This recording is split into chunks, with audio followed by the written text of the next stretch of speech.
I run a small housekeeping service company, but the president's annual salary is only about 3 million yen, so it's a small company, and most of the work I get is house cleaning or cleaning.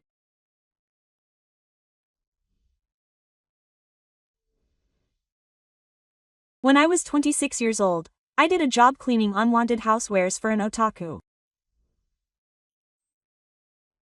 The client's wife had difficulty moving her legs and couldn't clean the house on the second floor properly, so I accepted the job.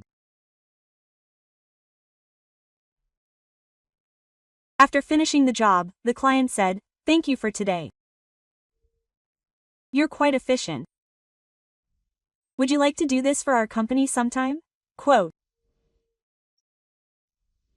When I asked the company name, it turned out to be a large company that I knew. I had heard that they rented out an entire floor of an office building in the city and were doing quite well. Surprisingly, the client was a big contractor for that company.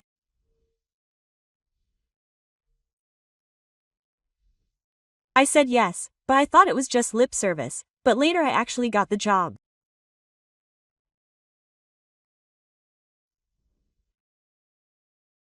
I thought this was my chance, so I sent 5 staff members to the site. The person who gave me the instructions was Marina, the president's daughter and general affairs manager. "Then please do this floor in the morning." The staff were surprised when I heard that. The floor was quite large, and it was clear that the 6 of us would not be able to complete it. The person from the General Affairs Department nodded after seeing the staff's reactions.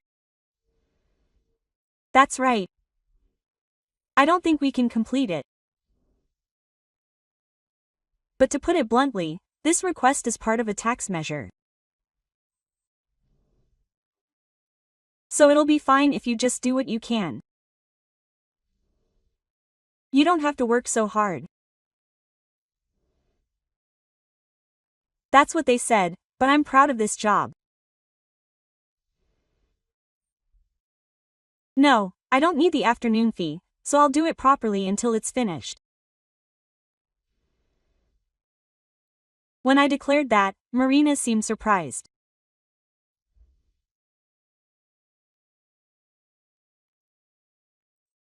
I found out later that Marina is someone who moves things forward rationally, and she must have been interested in my irrational response of saying I would do it properly even though she had told me to do what I could.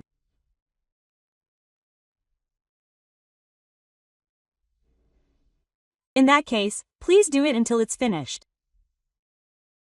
I'll make sure to pay you properly." To be honest, I was relieved when she said that, and we started working.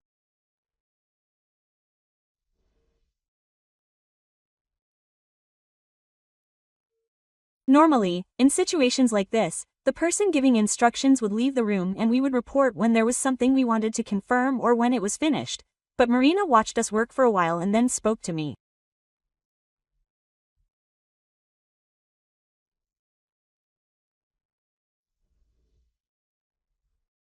"Hey boss, can I ask you to do something other than cleaning with your housekeeping service?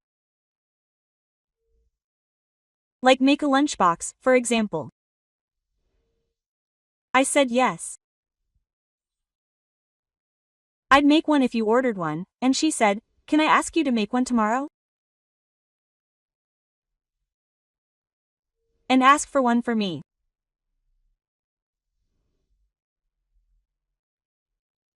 And over the course of several days of working at the company, Marina kept asking me to make lunchboxes, and she kept asking me to make more.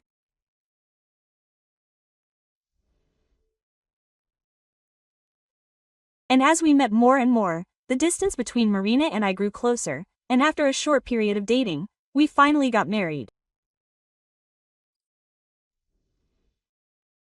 Alina was 5 years older than me, but she looked very young, and sometimes people would mistake her for me. What's more, she was the daughter of a president of a large company, and she was what's commonly called a reverse bride. After we got married, my father-in-law let me use a high-class apartment that he owned, and we started our married life there. Marina was a very smart, hard-working career woman, and she was busy with work. Naturally, I took care of most of the housework.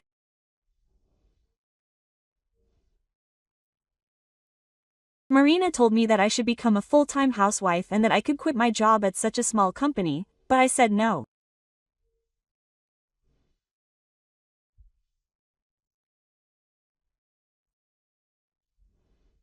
When I refused, saying that I was proud of that company, Marina would look puzzled but then say, "Well, I guess it can't be helped."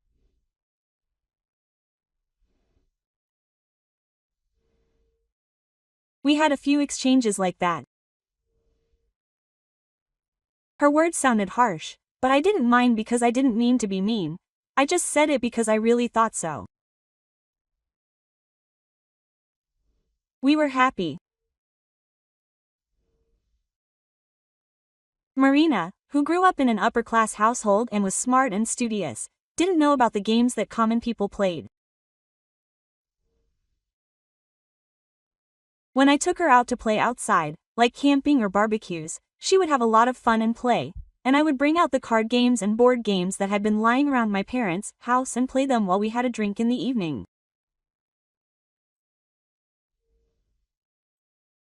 I was happy that I could learn something from Marina, who was smart.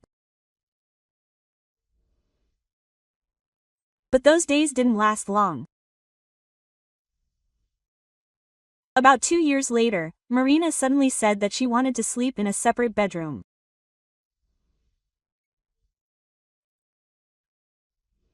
When I asked her what was wrong all of a sudden, she said that she had been so busy lately that she couldn't get enough sleep, so I had no choice but to agree.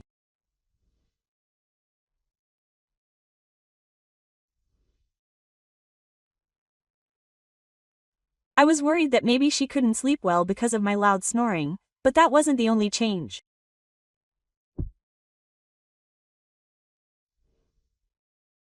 He started going to drinking parties more frequently, even though he rarely showed up because he couldn't drink, and he started working overtime more often.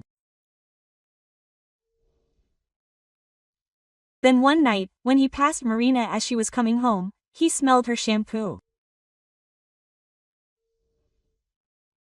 I wondered if she had taken a shower somewhere before coming home from work. The only thing that came to mind was cheating. The icy Marina denied the idea of cheating, but one day he couldn't suppress his suspicions any longer and rummaged through Marina's bag.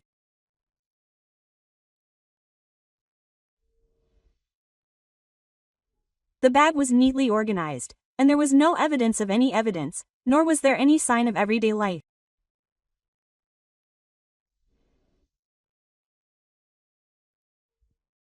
If only she had left it open, like taking out a lip balm and using it, he would have felt relieved, but Marina's bag was in the same state before and after work.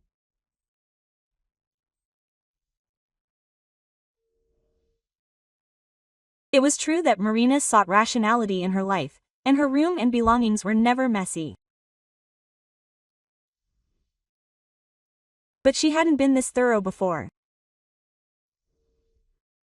Something was definitely wrong. As he was thinking this and putting his things back, he heard a voice from behind him. Did she find something suspicious? He turned around in surprise and there was Marina. When I passed by, I saw you rummaging through my bag. What's wrong? Did you find any evidence of cheating? She wasn't angry at all. I made an excuse that I was in a hurry and just kept ignoring her, so I thought I'd throw away any trash while I was at it.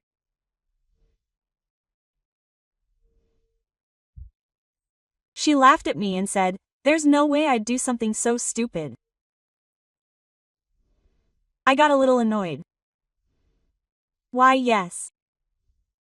Marina is perfect. I said something sarcastic like, "You're fine even without me." She said, "What are you talking about?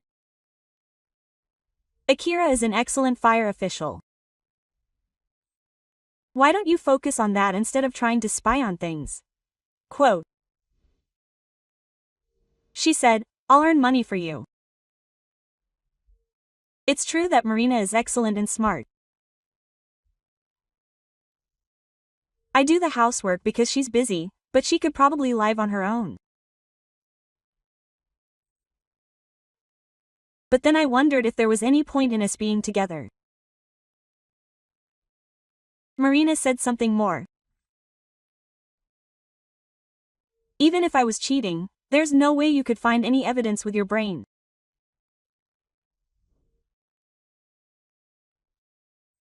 It would be more rational to ask someone else instead of wasting your time thinking about that." When she said that, I couldn't say anything back. Marina was definitely doing something. I knew it intuitively, but I couldn't win her over with words, and I wouldn't be able to extract any more information. I spent the next few days feeling uneasy. I wanted someone to talk to, but there was no way I could tell my company staff, and telling my friends would cause a commotion, so I decided to go back to my parents' house. My younger brother, Daiki, was also at home, and my mother was surprised. "That's unusual. What's with the two of you together?" My brother got married a little earlier than Marina and I, and he doesn't have any children. They're not on bad terms, but they both have families, and they only see each other once a year, if that. I was surprised at the timing too, and my younger brother said angrily, "My wife's back home. Mom's not feeling well, I hear." Well, it's her place to go back to her parents' house anyway. I came home tired from work, and he keeps telling me I'm late, telling me to call him, and asking if I'm cheating on him. He's such a nuisance. He should just ask someone else about housework or something. The phrase, "if you can put it another way," felt strange to me. It's been a while since I've heard my brother use such an expression. I thought it was a phrase Marina often uses. Then my brother turned to me and asked, "How's the cleaning business going, big brother?" It's going well. It hasn't gotten any bigger though. It's somehow holding on. When I answered that, my brother sneered and said, "If you don't get any more work, you should just quit. No one will be inconvenienced. Marina is the one making the money. If you like housework, it'll be easier if you become a full-time housewife." I objected to his words, annoyed. "No, you shouldn't make fun of housework. It's quite a lot of work. Besides, there are staff members at the company who trust me and follow me, so why don't you just quit?" Quote.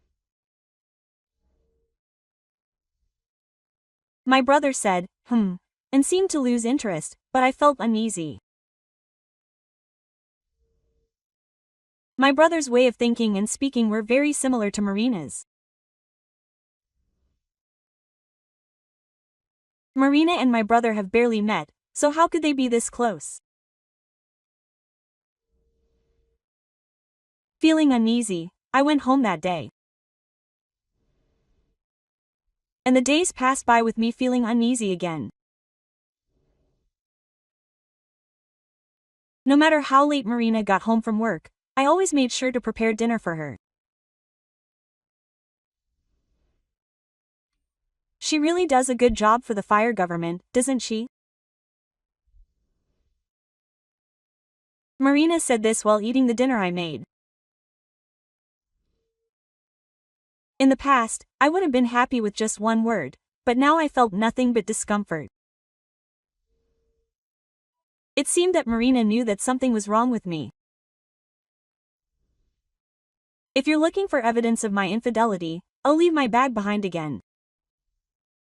I don't think you'll find it though.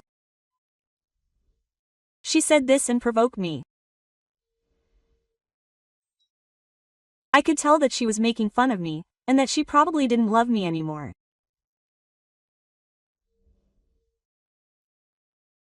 Thinking that I should just call it quits on this marriage, I went back to my parents' house. There was my younger brother there again, and he said, "Big brother, you're back often." I asked him if he was at home again, Nanami, and he replied, "Yes, he is. He does a good job for the fire government, so they must be happy about it." Quote. He spoke in a way that was just like Marina's. I decided to return home with a suspicion and start preparing. 3 weeks later, Marina went on a business trip. I saw her off with a smile, but I had been carefully setting up a trap for her for the past 3 weeks. A few hours later, I called Marina at a convenient time. Marina said, "Don't call me all the time." I was in the middle of reviewing a proposal and was in a bad mood, but I ignored her and made her check the image I had sent to her phone just before the call. "Oh, you're ordering me around," I told her, and she would know just by looking at it, even though she was in a bad mood, and waited. As expected, she checked the image. Na started to panic, asking, "What's this? What's going on?" Quote. The image I had sent was of Daiki naked with Rina. As you requested, it's proof of infidelity. Daiki is probably there too. I'll show it to you.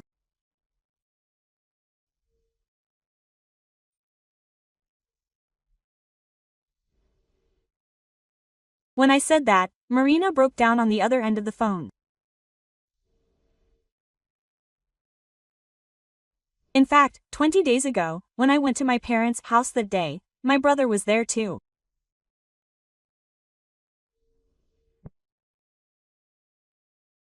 My brother said he was going to eat dinner out, but my mother told him not to come home until late and to go to her own house.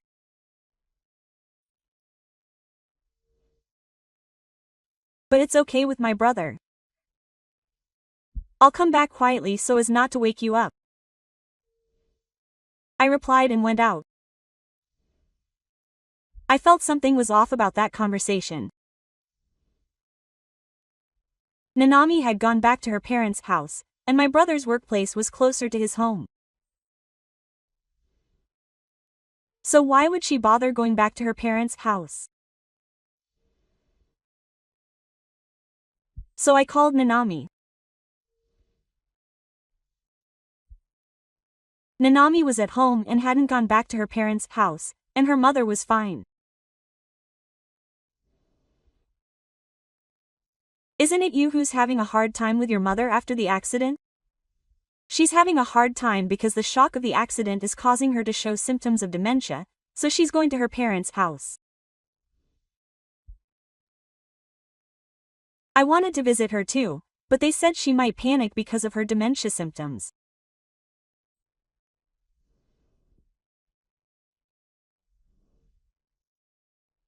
Nanami said that, and I thought, I knew it, so I asked her what day Daiki had left, saying he was going to stay at her parents' house, and checked the answer.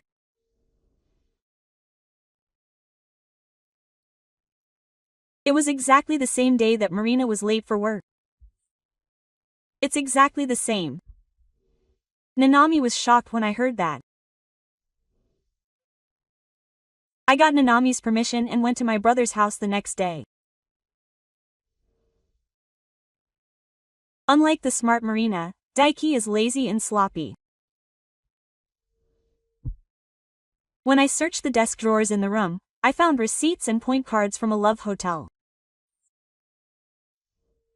The dates were spot on.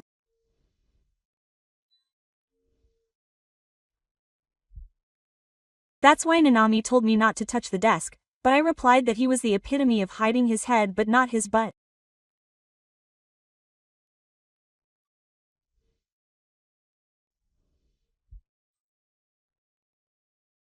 I could tell that he might be found out if I kept it in my wallet, but I was too lazy to throw it away.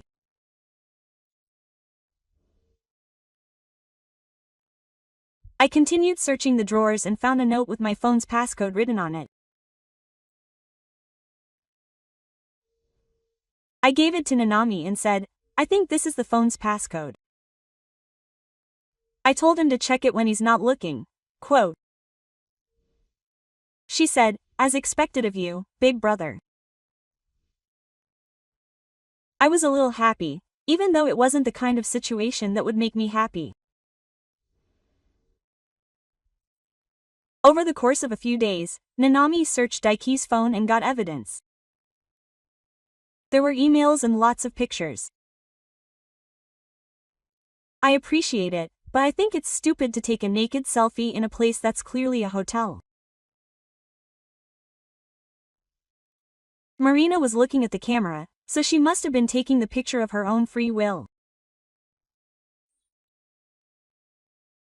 Did she think that as long as she hid herself completely, it would be okay? If that's the case, I was amazed that she was lending her brilliant brain to a dreamer.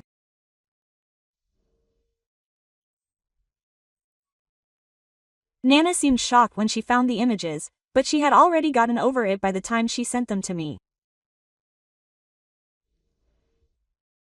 It's a huge mountain of evidence. She laughed and said, "These people are really stupid."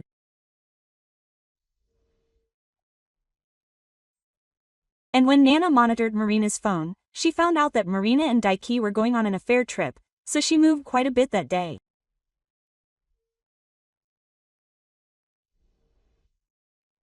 When I received the images, I told Marina, who was panicking on the other end of the phone, that the photos were well taken. I told her that I had sent them to her father as well. Huh? Why would you say that? Marina's voice was trembling. I thought to myself, she must be straight by now, and I imitated Marina, smiling.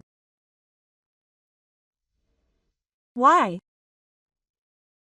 Because I have to explain why I'm getting a divorce. Sending these images is the most logical and quickest way. And when you find a new address, can you let me know? I'll send you the divorce papers. Quote. When I said that, Marina finally seemed to come to her senses. What are you talking about? That apartment is in my name, so if you're getting a divorce, you should move out, she protested. I explained to Marina, who didn't quite understand the situation. No, this apartment wasn't originally in your name.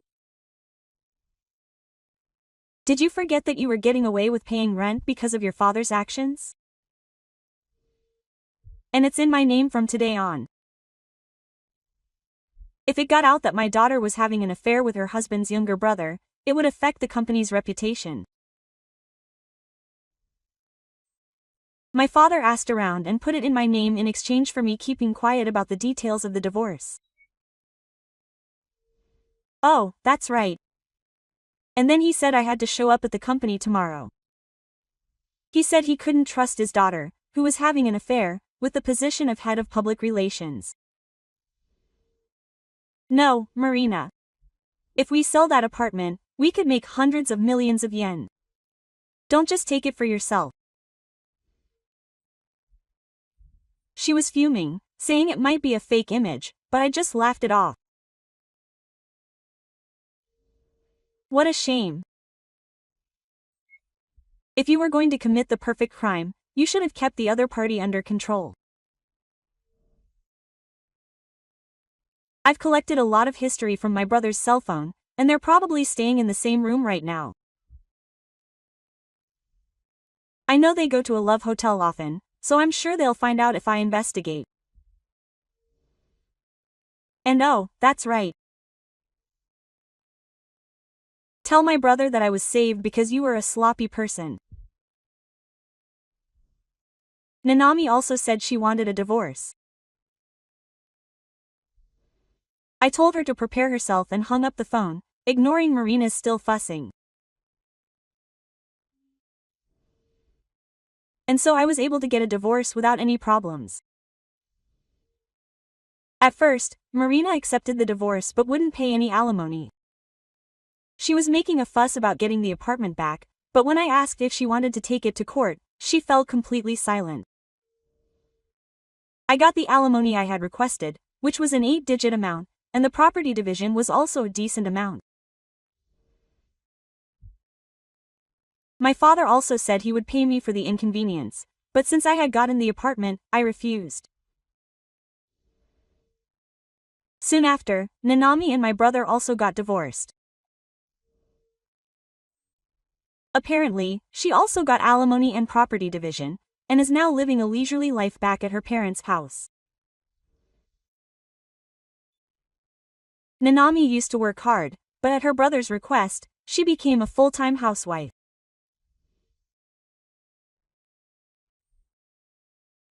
Her brother didn't show any gratitude to Nanami for fulfilling his wish and treated her badly, so Nanami was apparently in a very difficult mental state.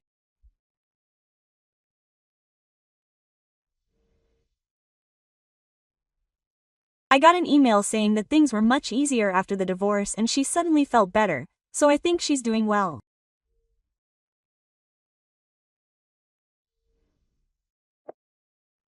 My brother was also cut off from his family, and since he worked for a local company, rumors quickly spread, so he quit the company and moved away.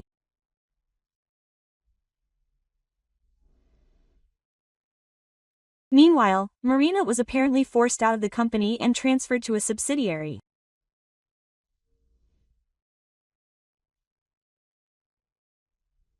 Although he was technically the president, the company was in a very tough situation and would go bankrupt if the workload decreased.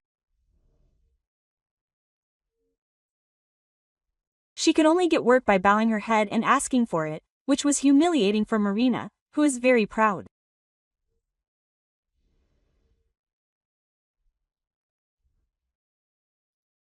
She seemed to be dealing properly with clients, but she took out her frustrations on her subordinates, and eventually they rebelled against her, so she couldn't even stay at the subsidiary, and she ended up quitting.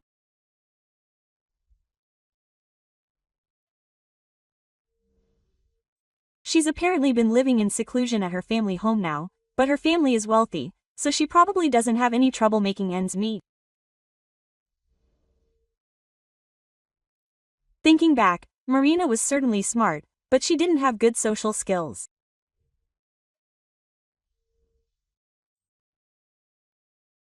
I think she was the kind of person who couldn't understand how her words would be taken by others, what words would get them to act well, or what others were thinking.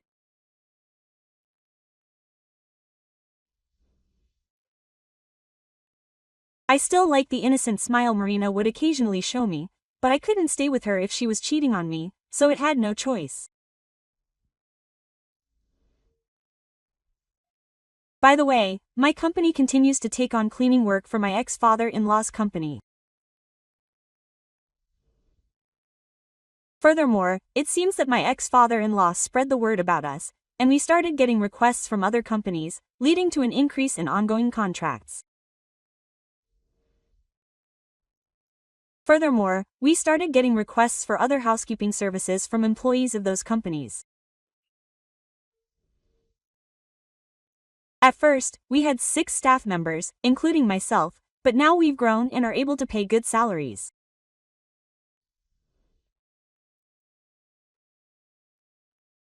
Now that I've realized how difficult marriage is, I don't know if I'll be able to get married again, but I'm proud of this job and will continue to do my best.